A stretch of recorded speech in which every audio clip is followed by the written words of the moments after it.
Welcome back. Thank you for joining us. I'm Sue. I'm Michael, and this is Robyn. And we are a close-knit family. Today is Tuesday, January 22nd, 2019, and this is episode 40. 40! 40! Wow. How did that happen? I don't know. Oh my god. Robyn, how did that happen? I don't know. Okay. We are a knitcast from Armstrong in the North Okanagan region of British Columbia, Canada, following my adventures as a newer knitter. And our ongoing yarn and knitting addiction. And now Robyn's joining us, who is a brand new knitter as of New Year's Eve. Yeah. And such progress. Such progress. And we'll be talking more about that. But first, the skies above Armstrong. It snowed last night. It snowed. And I dreamed our snowblower got stolen. Weirdly enough, it was stolen in North Van, though. Well, that's a whole nother story. But I'm thinking I must have subliminally heard my husband running the snowblower. Yeah. And I thought, someone's... Yeah, anyway. Well, yeah, it's funny. I was lying in bed this morning and I heard Dad with the snowblower and I was like, oh, must have been a big snow last night. Yeah, we were both like, oh, it snowed. Yeah. Cool. Robyn's my girlfriend. It's been mentioned once. Yes.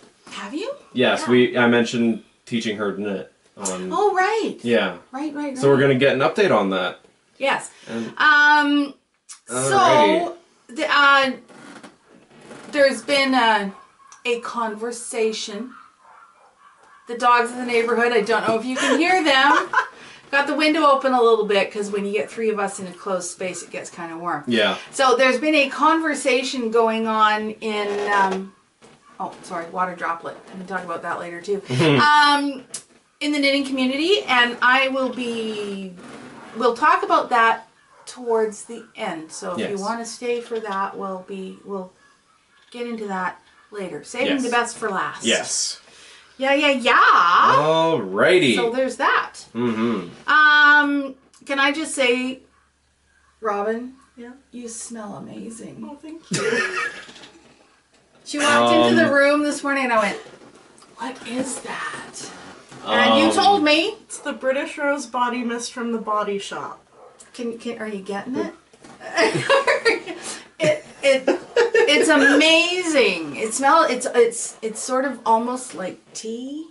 Aren't you glad you joined us? It's a subtle floral. It's really, really nice. I don't, it's not often I say that about, perfume and stuff. Aren't you glad you joined us? So glad. But, yeah, so that's great. Now, Robyn is a poet. And she has a poetry YouTube channel. It is, well, why don't you tell us a little about it? Sorry, I'm putting you completely on the spot I didn't think about any of this. That's how we do this. Yeah. We don't think about what we're going to say. Yeah. I started it a little over 2 years ago. January 5th was my 2-year YouTube anniversary. It sort of was the progression of my love of acting and my love of writing. I started it after I did a performance-based scholarship my grad year.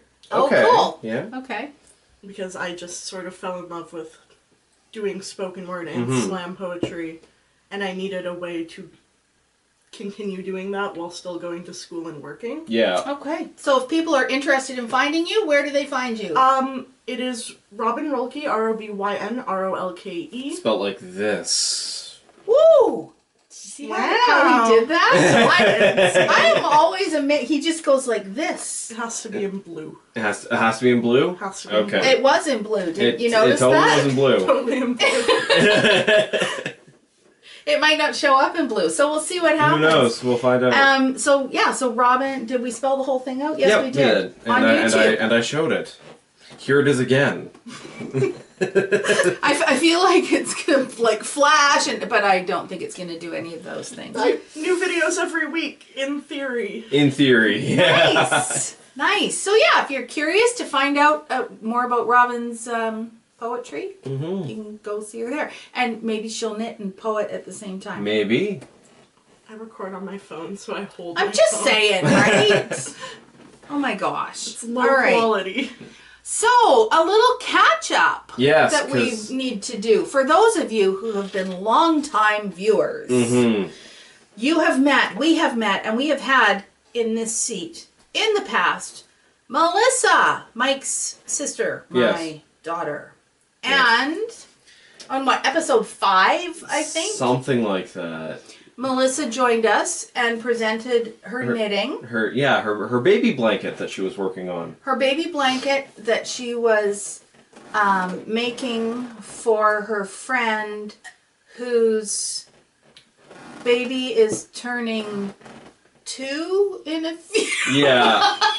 Yeah, and she had maybe this much done on it a little over a year, under a year ago. That was, that would have been in, I don't know, like May or something last year. Yeah, something like that. Anyway, so she had said she was going to work on it, she was going to progress on it, and, well, nothing ever happened with that. No. So that's great, but what happened a couple weeks ago? A couple weeks ago, she started knitting on it again because... But how did you find out? I found out because I was hanging out. You were with me. I was with Robyn, and we were hanging out. I get a text from Melissa. Can I call you? And we're both like the worst case scenario. Because you know these days you just text people about stuff, right? Yeah. Can I? But if it's important, it's like.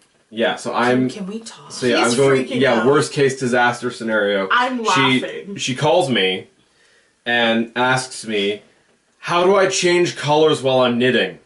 How do I change my yarn color?" She couldn't remember. She texted me too. And I'm sitting there like, oh my god, Melissa, I was in worst case scenario. Just start knitting with the other color. Oh, by the way. So you can't see them, but I did Robyn's nails. Yes. Anyway, so yeah, she I'm a nail was tech for yeah, she texted me or she called me a little while ago to, how to start knitting with another color. And then she also sent, I think, you and me photos of the yarn barf that she was dealing with.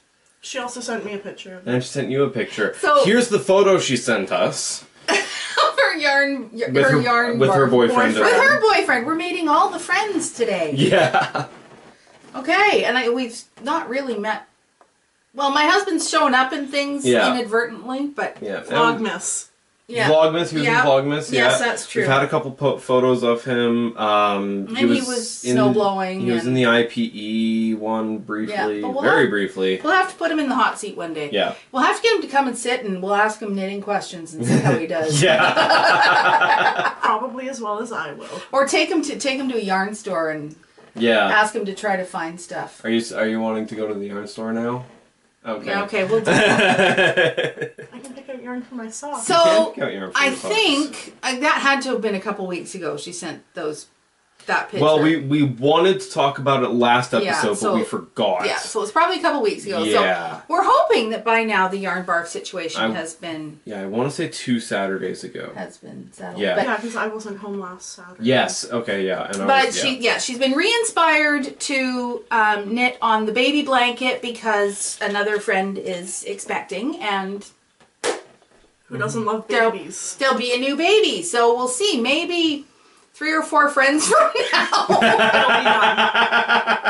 I love you, Melissa. She'll have a 2-year-old. And no! Oh, that friend. Okay. No, Melissa will. No! Good God, bite your tongue. That's not cool. Okay. All right. So. Yeah. There we go. That's that. We had a bit of a hectic start here. Yeah. And I'm having a brain fart because I know there was something I wanted to talk about, and you saw something, didn't you? Yeah, I saw on my social media feed someone had reposted something where this person was talking. Something to say? No. Oh, okay. This person was talking about, they just had surgery and were on some really good painkillers and decided that would be a good time to start knitting a scarf. The scarf they ended up knitting was 3 inches wide and 17 feet long, and they cast on the 17-foot edge. I'm not even sure how that could happen. Apparently they were just like, how do I start knitting? I cast on between like 400 and 1,000 stitches, right? Yeah, and then they just did that.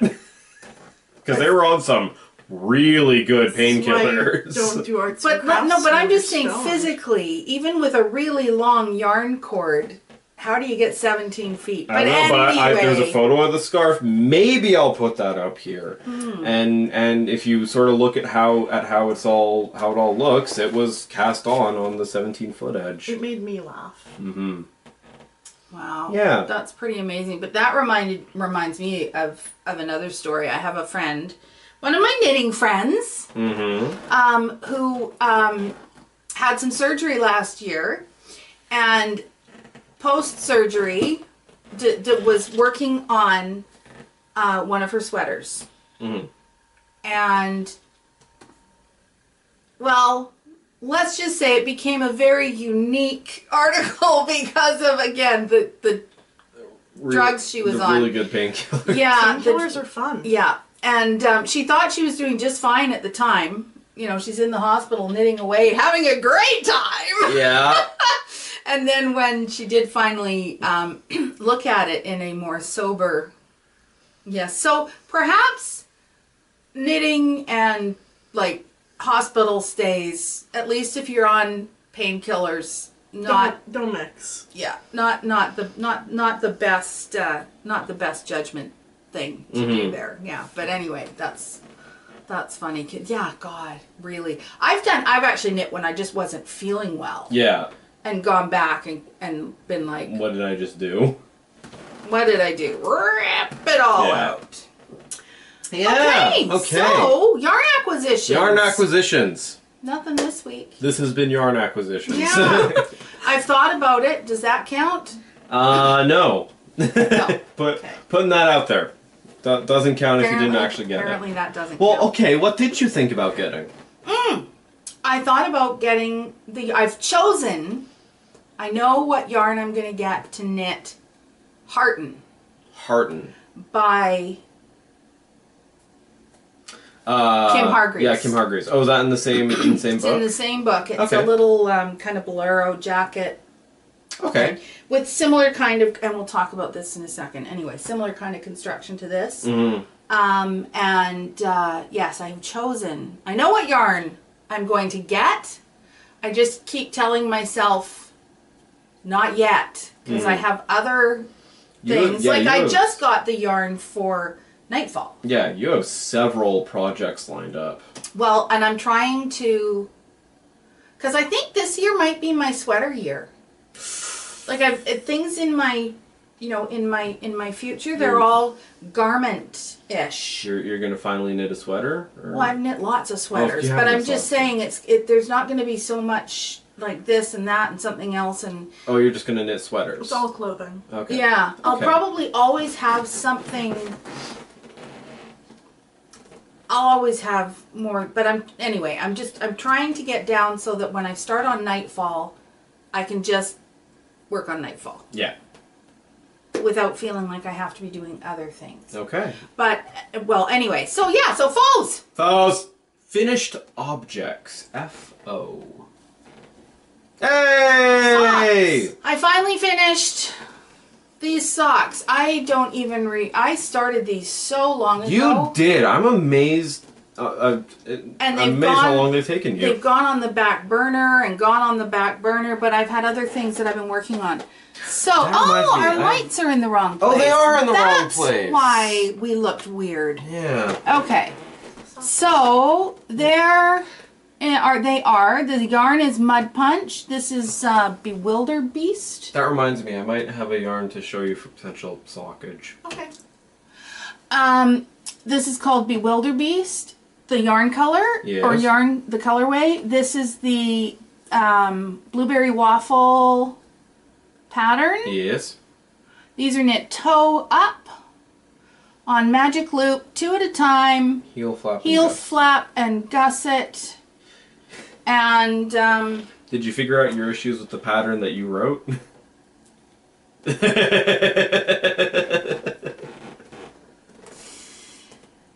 And it wasn't. It's not the pattern. It was the problem exists between needles and chair. Something like that. Yeah, it was the execution of the pattern that was the issue. Oh my goodness. And the other finished object is the one she's wearing. I finally finished it. Yeah, so just calling it done. Calling her done. So this is Balance. By Kim Hargreaves. For anyone who's new, who's looking at that going, that'll never do up. It's like, good on you. You figured that out.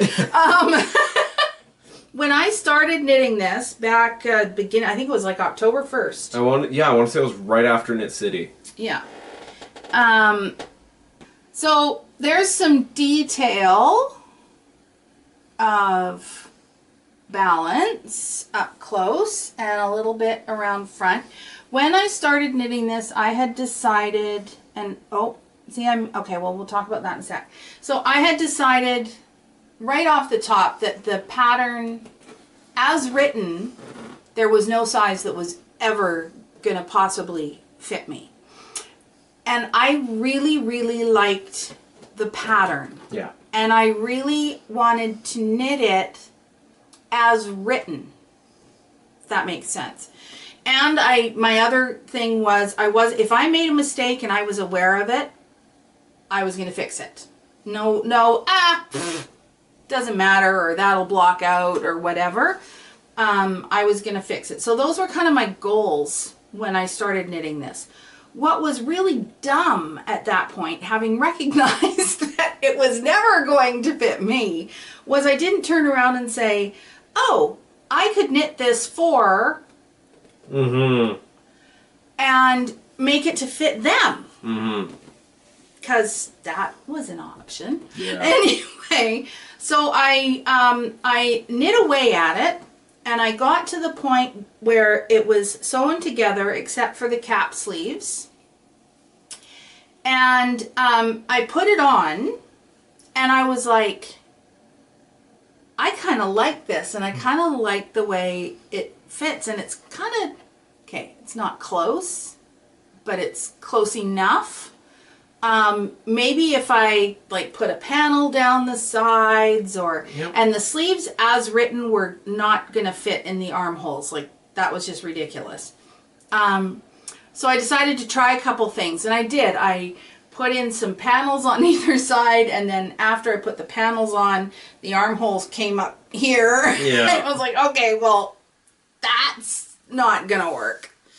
So I hibernated it for a little while, and I don't know, last week, I guess, I just sort of had a moment where I said, you know what?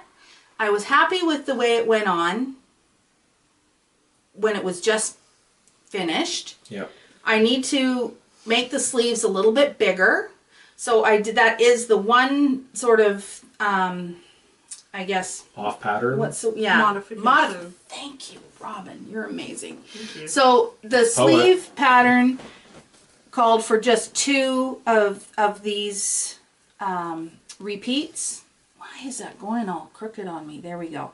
So I added this 3rd repeat just to make them a little bit wider, and I knit them longer than the pattern called for so that they would go all the way around the armhole. So that was the only modification I made. And then I made these Dorset buttons. What is a Dorset button? Please explain. I don't know what that means. So, a Dorset button, I learned about Dorset buttons on the Fruity Knitting podcast. Good group of people, yeah. Basically what these are, and just to finish that up, is these buttons will never go through these buttonholes. But as we've seen, they probably won't ever have to, and if they ever do, I'll find smaller buttons. But the Dorset button, it's a ring,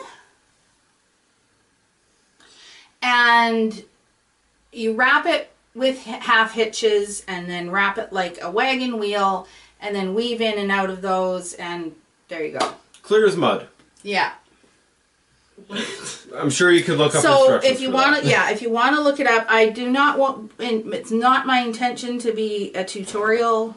So yeah, is there actually like a ring in here then? Or? So there's a plastic ring. Okay. Oh. Okay. And then But- you just kind of... You know, you can use anything for the ring. You could use a what do you call, you know, a little metal ring. You could, yeah. But Wedding ring. Maybe not. these little plastic rings I got at the fabric store. They're the type of thing that are used for Roman shades, on the back of Roman shades. Oh. Yeah, okay. So yeah. Anyway, and I had them kicking around the house, so that's what I did with that. And I'm warm, so I'm not putting that back on. Okay. You don't have a foe, do you? I do not have a foe. No foreign objects. Nope, that means it is time for whips! Whips! Work in progress. Oh, it's my turn. Yeah. We're proud of you. Don't look all sulky. This is Robyn's work in progress. Yes, Robyn, we basically started her on the same sort of sampler scarf that I did first. This is attempt number 2. Yeah. And look at, I haven't seen this until this very minute. So, How am I doing? it looks great. There is some, look at that. Okay, here's me, my favorite words. Check out that tension. Mm-hmm. I took it to Girl Guide Camp and people were really proud of me. Yeah? And your stitches are really well formed. Mm-hmm. Don't know what's going on at the edge here, and I'm thinking maybe you're in, or have you been counting your stitches? She's gained 3 stitches. gained- Gained couple. 3 stitches. We Okay, can see, fix that. there's one right there. Yeah. We'll fix it. Yep, that we'll fix one's that. super easy. So to for fix. reading your knitting, We're just gonna. Oh, you want me to do that? Okay. I don't know, I was thinking... So here like- we go. People have asked me to teach you about reading your knitting. So at the end here, I had to try and look in 2 places at once. Here. At the end here, you tell me if I'm in camera. There is what's an unintentional yarn over right there. So if we look at the back side, we can tell which ones are complete stitches. Actually, there's a whole bunch of interesting things happening here. If we look at the back side of this, you can see that all these nice little bumps at the bottom of these stitches, those are completed stitches. Like I said, I'm not entirely clear what happened on that one. I'm gonna be honest, I don't know either. But this one, it's sort of lying over top. And There's no bump either there's side. no bump on either side. And just so you know, in the background, we're having technical issues. So in order to fix something like that, if you're using actual needles, I was just going to pull it off with my fingernails, and I hope I'm still in frame. You just slide it off. Slide off that unintentional yarn over, because it's not actually a stitch. And slip that back on there. And that is honestly the most common way that a new beginner will increase stitches. So there you go. If you're looking along your stitch, your work, and you're wondering why something looks a little bit weird, look for the bump on the back, right along there. And you should have them, there should be a hug around every stitch. Aw, a hug. Yeah, nice hug around every stitch. Now I'm just going to keep looking here and see if I can figure out what else happened, because it's what I do. I got left to my own devices. I don't know what happened. Okay, that got twisted. That's okay. God, Michael came to me every single row. Yes. Hi, we're back.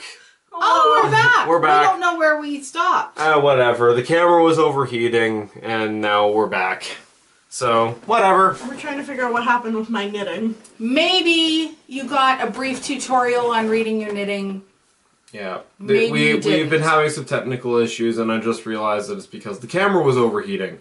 So now the camera is unplugged and should hopefully not be overheating as much. And I'm trying to fix Robyn's knit. It's just a little sampler scarf, but I can't help myself. I'm trying to fix it because that's what I do in life. Yeah.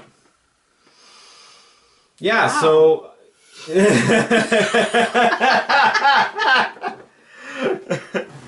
But yeah, that's your work in progress. Overall, it's just sort of at the ends. And you know what? Knitting gets weird at the end of the row. Mm-hmm. Maybe that's my issue. Can't So do the ends. maybe we're going to work on the ends of your rows. But that we don't need to do right now. Yes. Or do we? Maybe not right now. Maybe a little bit. Okay. Maybe after we're done recording here. But I'm having so much fun. I'm glad. Well, while you're doing that, I can talk about some of my whips. Yes, why don't you talk about your whips? Yeah, so I'm continuing work on the Catherine Ann shawl that Mum designed. So Mike is test knitting this for me. Yep, and I'm just going to put this down. So yeah, I'm in the short row section, the German short row section, and you told me German short rows feel like cheating, and I didn't understand what you meant, and then I learned how to do them, and I'm like, oh, that's just cheating. Yeah, I don't think I said that. I think you got that from the Very Pink Knits. Oh yeah, from the Very Pink Knits video. So yeah, here is my short row section. I also had to tear out a couple rows at the bottom here because I was foolish and tried to match the stitch count in the pattern, which meant adding a couple rows. But it turned out that the stitch count was wrong, so I had to pull out those rows. But yeah, it's fine. So pay no attention to the man behind the curtain. So yeah, these short rows are really showing off the color of this Isis Fiber Arts Eryngium very well. And I love it so Mike much. is in this part. This part. Yeah. This triangle. Going that way. Yeah. That actually, you're Peekaboo. in this part. Oh. Oh yeah, peekaboo. Actually, you're in on this part. Yeah. But anyway, in that colorful triangle part. Yes. Is where Mike is at. Yeah. And I, following on your lead there, I am also re-knitting and test knitting with less yarn. Yeah, and you've made... Which is also what Mike is doing. You've made some changes. I've been playing a little bit as I went along too. So, luckily I'm ahead of Mike. So as I find problems with the pattern, because even though I thought this is going to be the best test knit ever. There's a reason they're test knitting. Pay no attention to the stitch numbers that Sue gave you. Yeah. And that's actually something that when I first knit it, I wasn't real worried about the stitch counts. Yeah.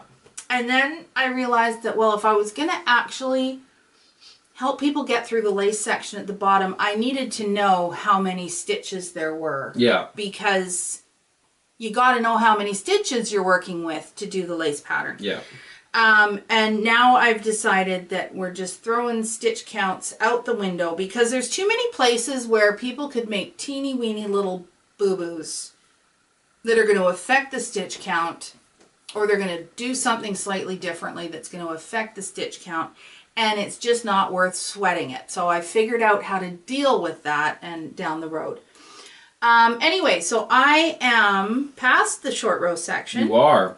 And you experimented a little bit in the short row. I've experimented with putting in, just to give it a little bit of relief, putting in some rows of eyelets. Mm-hmm. So the first side I did pattern as written, and the second side I did as a alternative if somebody wanted to give that a little bit more interest. Depth. So that'll probably be an option that I'll include with the pattern when I finally get it written. Mm-hmm. Then I made a mistake down here because I wasn't... no. Well, actually, I made the first mistake right here, and then I made another one here. Because here's me reading my own pattern again. I read it. I said, okay, that's what needs to happen here, and then I proceeded to do something entirely different. As you do. So, yeah. Yeah. And that's the other reason I said, to hell with stitch counts. Yeah. Because there was just, no point in worrying about it. So I am in the second set of eyelets here, and I'll be doing the dropped stitches next. Alrighty. Mm-hmm. My other whip is the temperature scarf knit along, temperature thing knit along. And I'll be honest with you, I can't remember if I've made any progress since last week. I think the answer's no. I'm being very naughty. But, yeah, here is where I am. Here's where I am currently. With a couple rows there, and some greens, and some blues, and some really cold days, and warming up a little bit. And, yeah, that's where I am. And this is just a garter scarf pattern. Okay, and again, I am doing the zigzag scarf pattern using Alison Barnes yarn from her Struggle and Strength collection, and I don't even know. Okay, this is the front. Not that it matters. That's the beauty of this pattern. And I'm running the. Oh, see, it's getting a little tight on that side. I have to make sure I stretch it out. It's getting a little tight. I'm running all my extra colors inside the I-cord edge so that I don't have to weave in ends. And yeah. Whereas I'm weaving in so many ends, it's getting a little bit messy. It's kinda interesting the way it's coming out so far. So yeah, that's a couple weeks into January. Yep. And there we go. That's my temperature scarf. If you would like to join in on our temperature scarf, blanket, shawl, whatever you feel like along, we do have a thread in Ravelry. Close Knit Family, Nitka. No, that's Instagram. I think it's just Close Knit Family. Close Knit Family. There will be all the information for that in the description and on the end card. And yeah. And there's that. Yeah. Are you done with? You're done. I'm done with whips. You have more whip. Yeah, and just in case you're looking at this and you're going, Mike's not doing a lot of knitting. I am very busy. He is. He's very busy, and he's working on a secret project for me. So he can't talk about it to anyone. Nope. Not even me. Nope. I cannot talk about it to you. Sorry. It's a secret project. So he is. Why are you still talking about it, Mom? He is doing other knitting. Okay, I pulled out my Ranchland shawl again. Good. Good. So the green marker shows where I was at. Sorry, Robyn's feeling it back here, and just look at that. I actually only in the last couple of days I've only done maybe like peekaboo. You've only done a little bit? I've only done a couple of rows, like maybe 6. But for those of you who, well, here we go. From where these there we go. From where these stick out. Working title for this episode, the one with all the technical difficulties. The one where Robyn ruins everything. Robyn, Robyn. Stop it. I do not. No. I don't allow negative self-talk except. Right. Hi, we're back. We're still here, in fact. So yes, for those of you who have been following along the saga of my Ranchland shawl, know that I had found when I switched to this cream color, I was getting a lot of wrist pain, hand pain when I was knitting. And the only thing that had changed was that I switched to this cream color. So I had said that I was going to try washing the yarn to see if like getting the oils off of it would make any difference at all.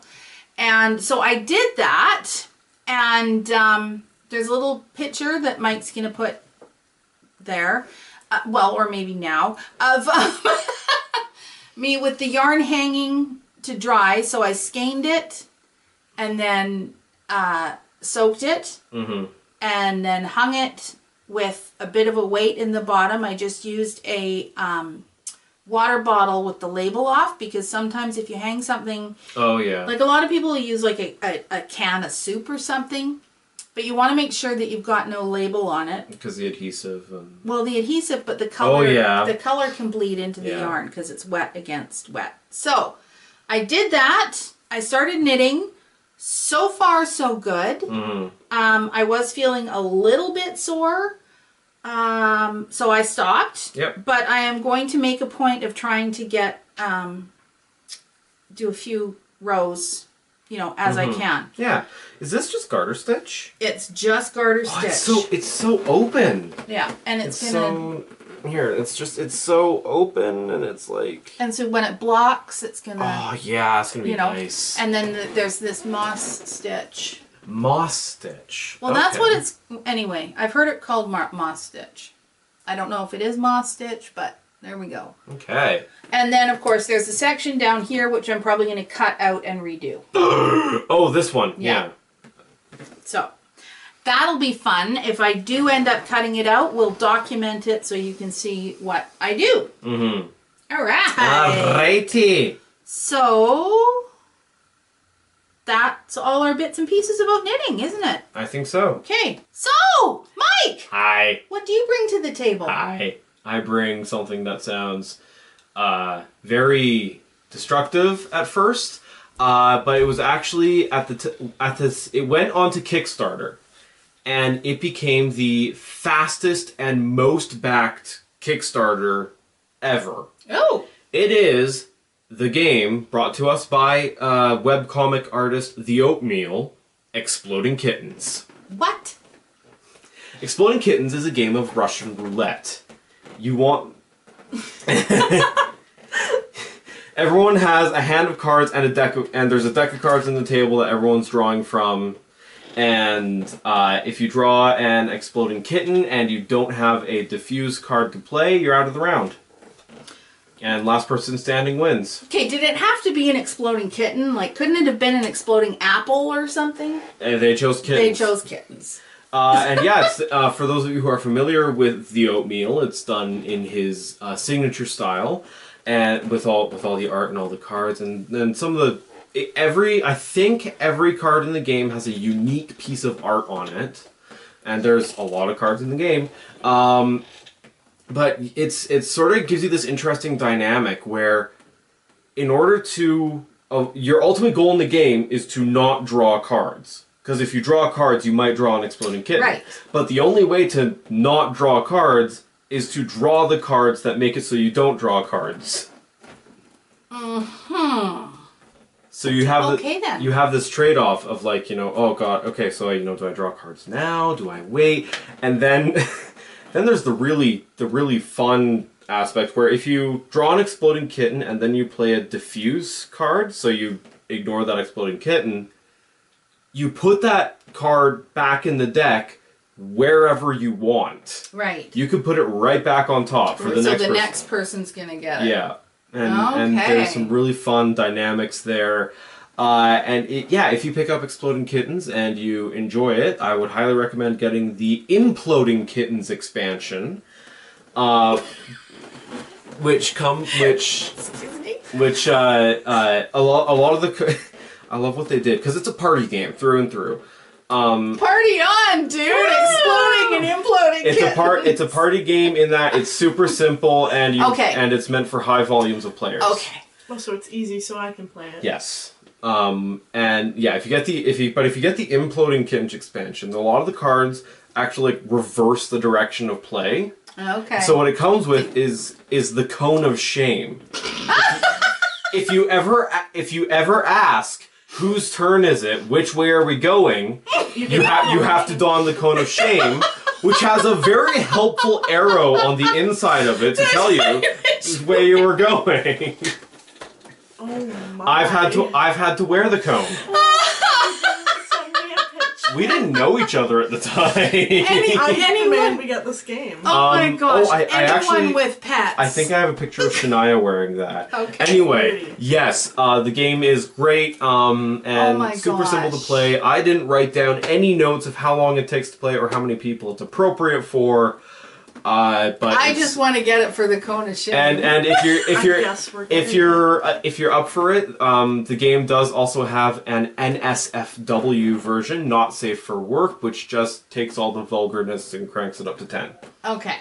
But so yeah. And we have friends who like that. We have friends who like that. So yeah, Exploding Kittens. It's a gooder.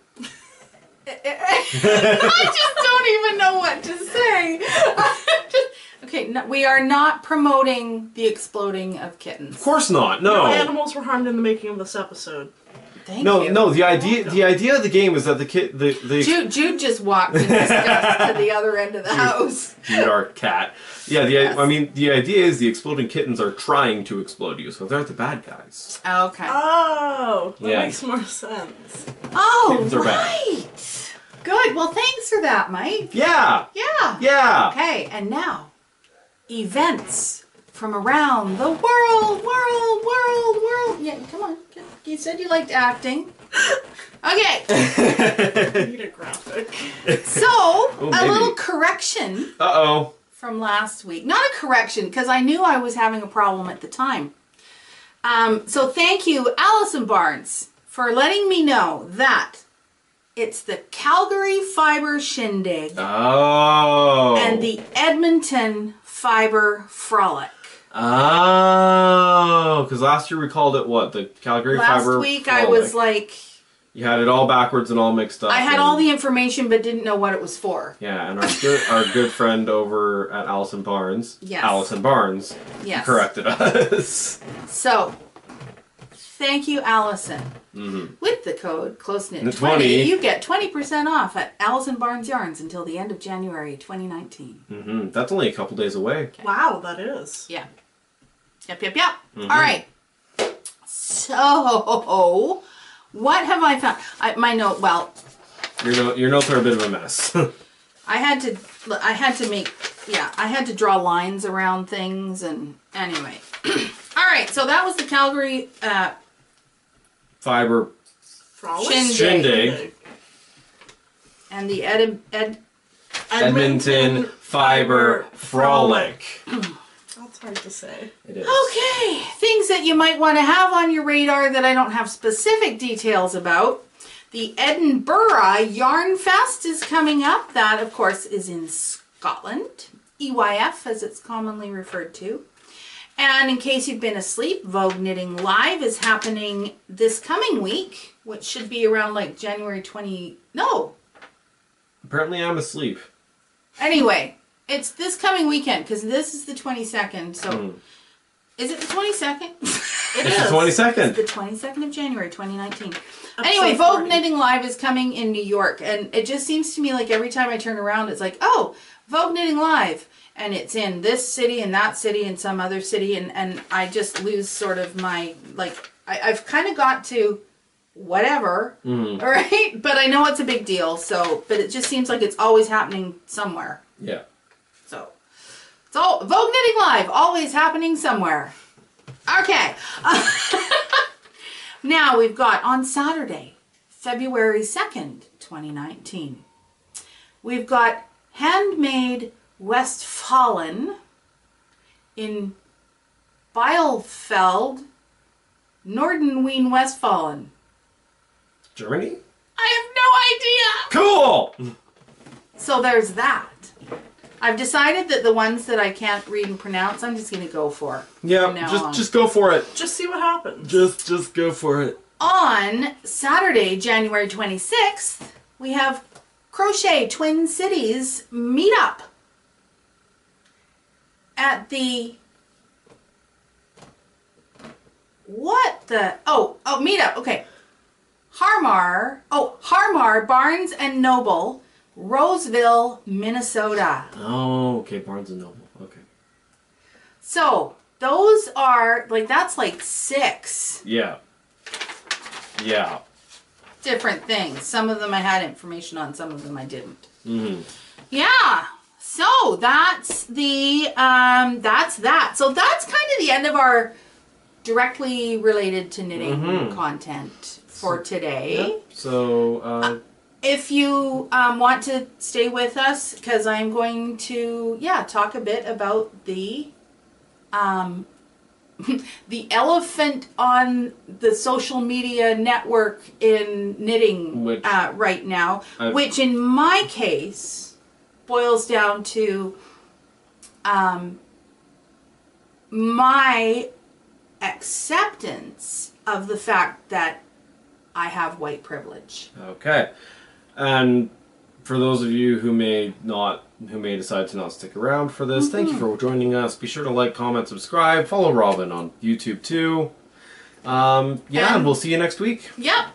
So, yeah, so there's So what happened? So there's, I'm still a little bit fuzzy on exactly what happened, and you guys were with me this morning, sort of somewhat absorbing that conversation that we listened to watching Christy Glass, and that's another, that I thought was a very well presented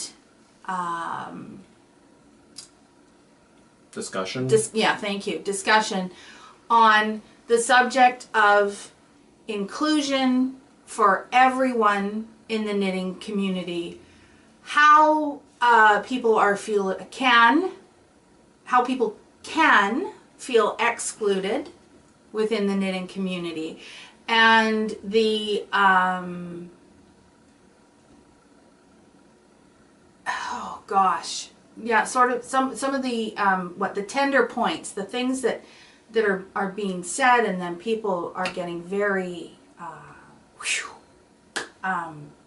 hot about things. In some cases, we have people of color who are, and I'm going to use all the wrong terms because I don't know how to use them properly, and that's just a fact.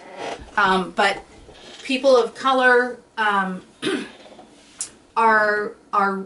rightly being upset by some people of color are rightly being upset by some of the treatment they receive within the knitting community. The knitting community is seen in the big picture as the old white ladies' place to be. My grandmother. Yeah, right?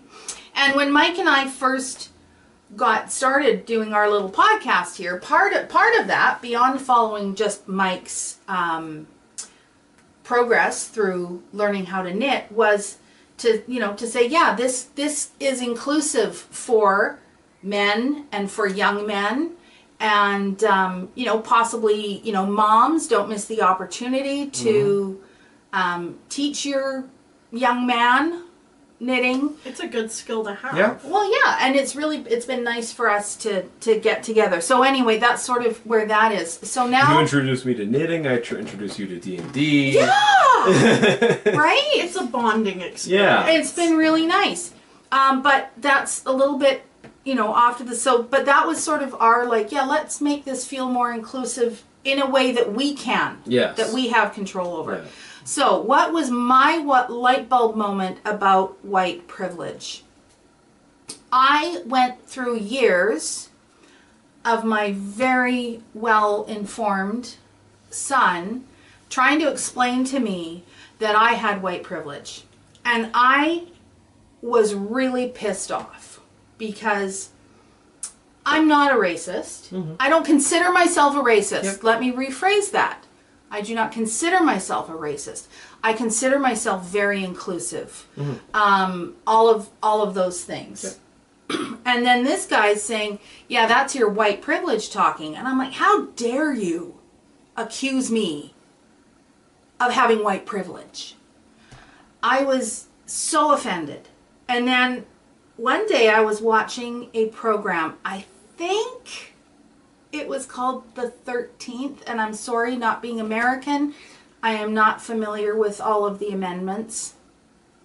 I think it was called The 13th. Anyway, because I watch these things because I want to be more informed. Mm. And I heard a woman discussing the necessity to teach her children about if you're driving and you get stopped by the police, make sure you have your hands on the dashboard of the car. So this was a person of color. And I was like, oh. You never. That was when the light bulb went.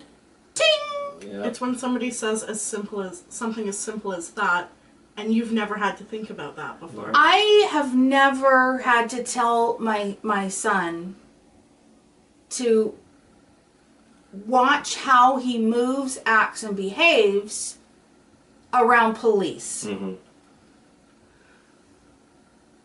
It's not an issue. We went through a traffic stop one night while I was driving. Mm-hmm. My purse was behind me, so I asked you to reach behind and grab it without even a thought. Yeah, exactly, right?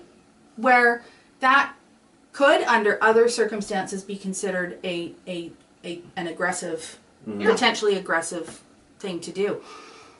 This absolutely blew me away. Yep. That was the moment that I went, I have white privilege. Whether I like it or not, Yep.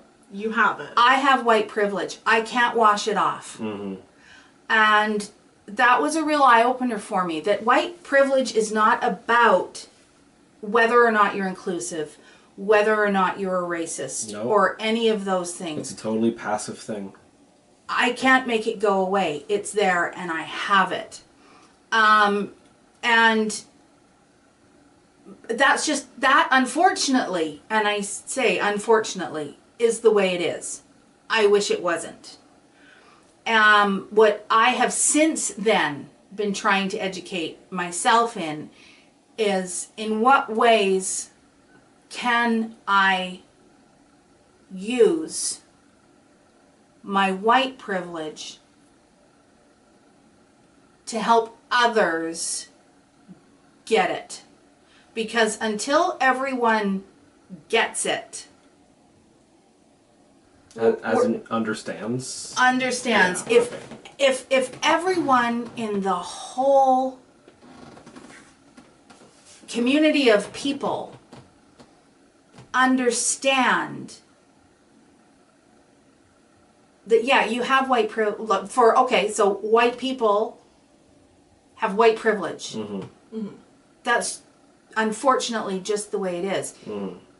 And if you accept that, I think you can be more understanding of some of the other conversations that go on and why they're important. And you don't end up saying things like, you know, oh, get over it, or it's just the way it is, No. or whatever. Because it's not just the way it is. No, it can be different. I liken it to some of the discussions we actually had recently about our CBT group, where some of the people in the group weren't ready to hear what was being said in the group, and they were actively challenging it. Yes. It's like, no, just listen, and it'll Just take it in. absorb it. Don't Yeah. put up the wall and say, this doesn't apply to me. Yeah. You can't change someone's opinion and perspective if they aren't willing to listen. Yeah. So, yeah, that's just sort of my thing. You can't be, white privilege is not something to be ashamed of, No. because you can't get rid of it. Yeah. It's like so many of these things, it's the way we're born. We can't make it go away. White privilege can be the loudest voice in the room. Use the loudest voice in the room to make a change. But don't drown out the other Yes. voices. But don't drown out the other voices. Yeah. Do not drown out the other voices. Anyway, so I guess that's just my little soapbox moment. Yep. And I invite anyone, if you can help us Mm-hmm. to be in any way more inclusive. Mm-hmm. You know, we'd love to hear about it. And a little background for just to give, where is this coming from? We live in an area that is like 99% white. Mm-hmm. Yeah. Yeah. And that's where we live. And it's so the suggestion that we should bring more people of color along with us. Well, actually, you know, we've had people of indigenous. Yeah, as much as the area around here is most visibly white, we cannot ignore that there is also a very large indigenous population. Yes. So I lied. I lied but again, see, this is in my mindset. Mm-hmm. They're not separate. Yeah. Right. Yeah. Nobody's separate. Yeah. Anyway. I mean, I remember growing up in Enderby, and Enderby has a very large indigenous population compared to here, at least. And growing up, it wasn't like, you know, Easton is different. It was just Easton's another student in my class. Easton happens to live kind of on that road. On that road, far out of town. Exactly. Yeah. And anyway. Yeah. But we digress. Yeah. So I guess my point is to if you are a person of non-color, if you're a person who identifies as Caucasian, white, and you don't understand that you have white privilege, I encourage you to maybe, I think it's called the 13th. You watched it. Yeah. But there's lots of, anyway, look into it. It's not, no one's calling you out as a racist. No. Just acknowledge you have this privilege. Acknowledge that there are things that you haven't had to explain to your... Actually, there was one lady on that Christy Glass Things today that said it really, really well. If you think that you don't have any biases towards others, I loved the way she said this. Think about it. You get on a plane, you're going on a flight, and you get the aisle seat. Yes. And you've got one seat beside you, and as people are coming down the aisle, and you're waiting to find out who's going to sit beside you, you're looking at those people and you're saying, "Oh, I hope it's you. Oh, don't want to sit by you. Yeah. Oh, I hope it's you. Oh, not you." You have a bias. Like, what did that person do in the couple of steps since you saw them pass the other people behind them? What did they do that made you go, "Ah, gosh, I hope not"? There's some bias there. Yeah. And it doesn't necessarily have to do with the color of their skin, but we all have biases. We can't help it. I think it's just about being aware of them and being aware of what you do with that. One thing you can also do to sort of help further your understandings and your such. A lot of what ends up happening on social media is we place ourselves into what's called an echo chamber. We surround ourselves with like-minded, similar people who are we'll put out an idea, they echo it back.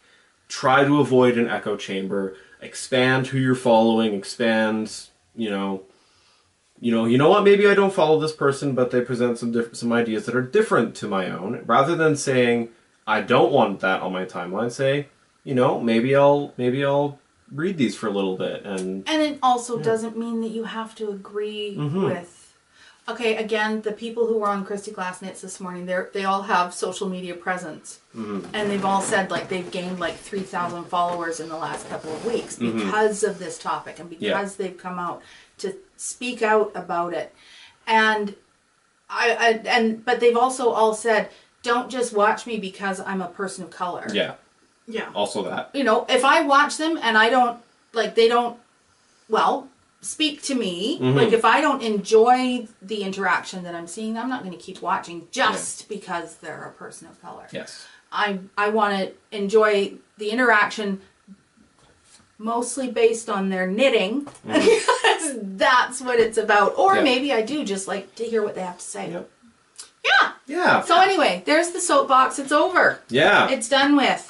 Thank you so much for spending some time with us today. Thank you, Robyn, for joining us today. No worries. Yeah. And letting me pick at your knitting. Yeah, no worries. And if you're just joining us for the first time, I don't usually have a social rant. No, this is sort of the first episode we've done this. It just needed to be said. Yep. So, yeah, I just wanted to put it out there because I did have my light bulb moment. And I know there are other people like me who, yes, maybe you probably don't, you are not racist or prejudiced or any of those things, but don't get what white privilege looks like.